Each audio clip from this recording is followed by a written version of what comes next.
bụ iwu Amarachi nke akwa na onye mụ na-akwa akwụkwọ ọrụ aha ya Eka Agba Favour. Anyị bụ ndị People's Help. Ọrụ anyị na-eme, anyị bụ ndị NGO, ọrụ anyị na-agagharị na-achọ ndị isi mkpe, anyị na-achọ ka anyị know their own story ma ihe a na-agabigakwa n'ihi na anyị mara ọ dịghị izi n'ihi na otu anyị isi planụcha na gị na di gị unu ga-ebi happily ever after, unu agụ ya ụka nka together. Ama m na ọ dịghị izi ọnọkọtazi ozi na onye ahụ gị na-abụ planụcha ya ma otu ngechi azụ ụmụ ọnọzikwa. It's not easy. Ọ bụrụ naanị gị nwawu nne, naanị gị nwawụrụ nna, naanị gị nwawu nwanne, ma ụmụ gị ga-achọkwa ichekwa, ị ga-achọkwa ilepụ anya ebe ụmụ gị nọ, ị ga-achọkwa inwe onwe gị kwa, ị ga-achọkwa ka eletekwa gị, mana onye ahụ nọ nyeziri gị ọnọhụ. Only few people, ndị naanị mmadụ ole ghọtakwara n'ihe a. This is ihe ahụ like ahụ ọ na-ebi ebi, ọ na-ebecha akwa ya ebecha, ọ dịghị izi. Ya ka anyị ji na-asị ngwanụ ka anyị gaa ịtụkwanụ, ka anyị gaa letụtụ ndị a letetụ nwa akwụkwọ na anyị makwa na na ọ dịghị izi, na ije a adịghị izi, na anyị nọnyekwara otu ọbụla ga-esi erutekwa. Anyị ga-emekwa jikwa love, jikwa ịhụnanya n'ala anyị obodo anyị. Onye chọtakwara n'ihe a, the founder of this NGO, aha ya Mr. Austin Ụzọ, ya nwe onwe ya self wụkwa product of a widow. Ọ ma ahụhụ dị n'ime ya, ọ ma ahụhụ ata. Onye mojisi aga na-aga from local government to local government na-agagharị na-ahụ widows, jụkwa na ha ogini otu o si agaga, gwakwa ha na anyị nọnyere, anyị nọkwa otu ọbụla ga-esi enyere tukwa aka, anyị na-abatakwa. Onye ma ji isi Owerri gafetekwa ebe a, anyị anọkwa na Mbaise, anyị nọkwa na so many other places. Anyị na-asụ unu biko otu anyị gafunu nabatakwa anyị biko nabata na anyị, anyị gwa ụmụ anyị jikwa obiọma bịa, anyị gakwa iletekwa ijikwa love biko, ijikwa ịhụnanya, imekwa extend the helping hand. Dọkwa ihe ọbụla ị na-agabigakwa gị egwu anyị ka ọ gharịkwa na omenala ọhịa anyị na-achụ. Anyị na-asị biko ihe ọbụla nwekwara ekwu mbilitekwa ugbu a wuo ya. M na-enye egwu ugbu a, onye ọbụla nwere ihe ọbụla na-agabiga onwe ihe ọbụla ihe ọbụla itekwa ugbu a kọkwa ya ka anyị niile nụchakwa ya. Ana m ekele Chineke n'ụbọchị taa ebe o mekwara na-emetụ ndị ba n'aka n'otu si ihe ga-were nyere anyị aka. Ewezụga na ọ wụghị ebe ahụ, o mere kpọkara ebe n'ebe m ejiri enye anyị ofu ọrụ ete ụmụ ndị 7 n'ime 7 na ha dịcha ha ntakịrị ndị ebeli akwara. Di m jikwa na anyị nọ na Lagos ya lọdụ ọkwa n'ụlọ bịa soro ohigbube nkwụ ịchọkwa ha ụmụaka na-ebi site agbapụ ebe ahụ, ochiri ebe ahụ bịa kugbuo onwe m onwe njiri ahụ ka ụmụka bi niile mara ejiri m ekugbu jezụrụ akwa ha na-eri ma lọdụ ala na-acha na-asị m na di m o mere ebe o jiri ọhịa nkwụ ma jụbụ ụmụaka ma ele ebe o jere, ha so mere ebe o jere. Ofu onye ara abịa agwa m si na di m o kugbuola n'elu ma elufuo ohe niile agba nji bido gbaba mkpụrụ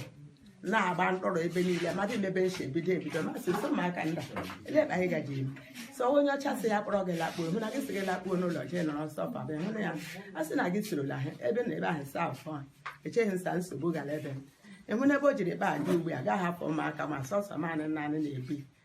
si ma ebechara m akwa ada onye kwere na ụmụka abịa na ngalịgba onye guzogbu so ndị ụfọdụ na-abịa na-ajọ nsị nini m ga-ejikwu ha ngadị ndụ sọwụ Chukwu ọwụ na ike m si Chineke mee nna m ebere ịhụ na ihe anya na-asị hụ ọhịa ukwu da n'ebe ahụ ya sị nwaanyị a bịa gburie na ọ ga-arị ya, ọ chọọ hụ o ji azụ m si ma jikwaje ikpe njedo nga ama gbọrọ m ọgụ gbu ikpere kpegide ekpere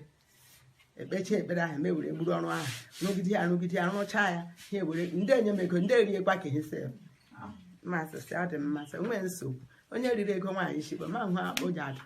ma hafụ ma dịsa nga iti ya ha obi ọjọọ sọkwa na akpa ha ebechi ị chọrọ sị ihe pụọ gị onye enyeweghị ihe pụọ gị ga-weta ego onye ọwụ ya rụkpapụrụ ọdịna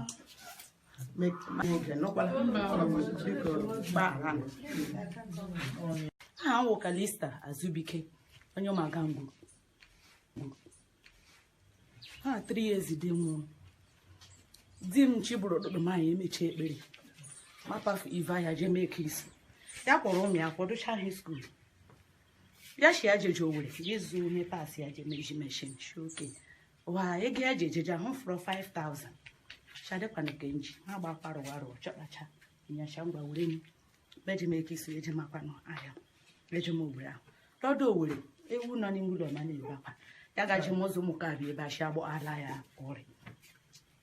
ọ gaji gbọdụrụ ya dagbuo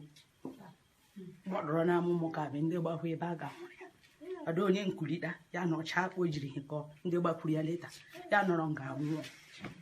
ndị nọ n'ụlọ na ndị nọ na main road agapara padoro ndị nọ n'ụlọ ndị n'ụlọ akpara ejem ụlọ ọgwụ St. Augustine ụlọakwụkwọ ya nọrọ ebe a na-akpọ na kọl adịkwana onye ji nọmba m mechakwa Chineke ma amara ha eri mụba mpaghara gbara ji ma nwara fụtanuo ọkpọrọ onye matara na mgba m jiri gbuo di gbame ọnụ ọkpọrọ emechara bịa ọpara nne dị mele eke ụzọ gbachie kparaki mụ ha chụfụ ụmụ ụmụ anọda steepụ ga shinụlọ dị gị kpafụtacha akpafụtara ma ụmụ ihe na-eji anyị ga-abịakọ n'elu ma ifu na-esheliri di o yiri nenede ala di m zụrụ azụ ebe azụ na ebe liri ya ashimụma apachiri akpalụkwa akpalaka niile mere ọkpọrọ so ndị ekutu uwe mkpe na chọọchị anyị jere ime ikutu uwe mkpe rịọ Chineke mụ ụmụ m nchekwa mụ ụmụ m nọ na chọọchị ha elu ụlọ m si ya ọkụ ụlọ erecha zinki nre waya ọ dị mgbe o ji nre sapini nọ n'ime ụmụ m aka mmadụ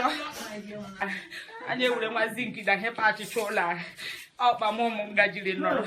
so amanụ mkpa ndị ije mee ọ na-adị Chineke ndewo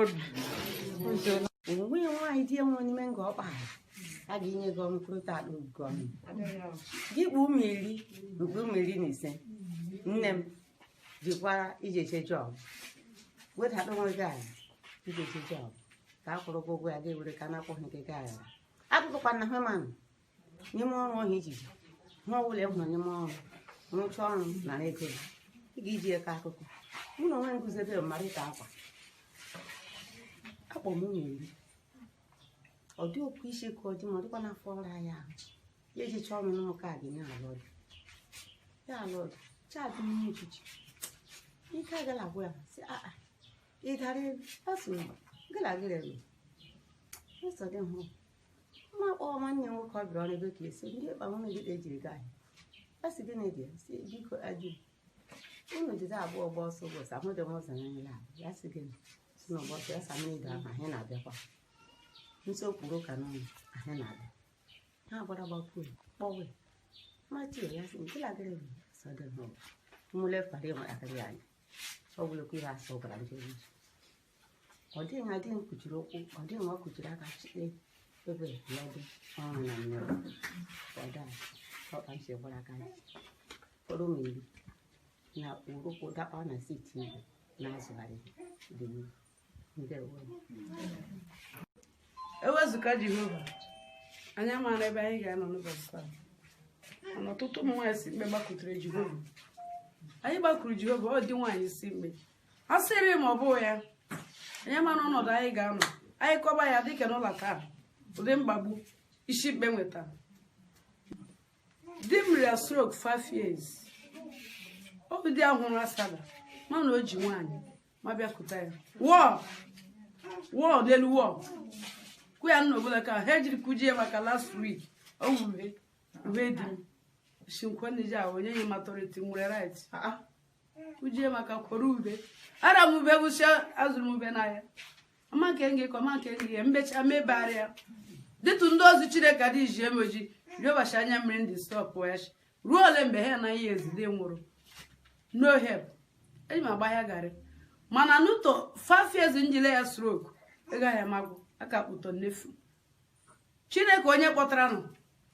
ụzọ ọbụla ga-eji wee binyere ya aka akpanụ ga-eji mgbaji soro mgbaji n'aha Jizọs anyị kọbacha anyị hụ na ụmụ nwaanyị si mbọdị ike n'ụlọ anyị ahụ na akpọm Chineke agbataраkwara anyị ọsọ enyemaka ọ ga-adịrịkwanụ na mma dịrịkwa anyị na mma n'aha Jizọs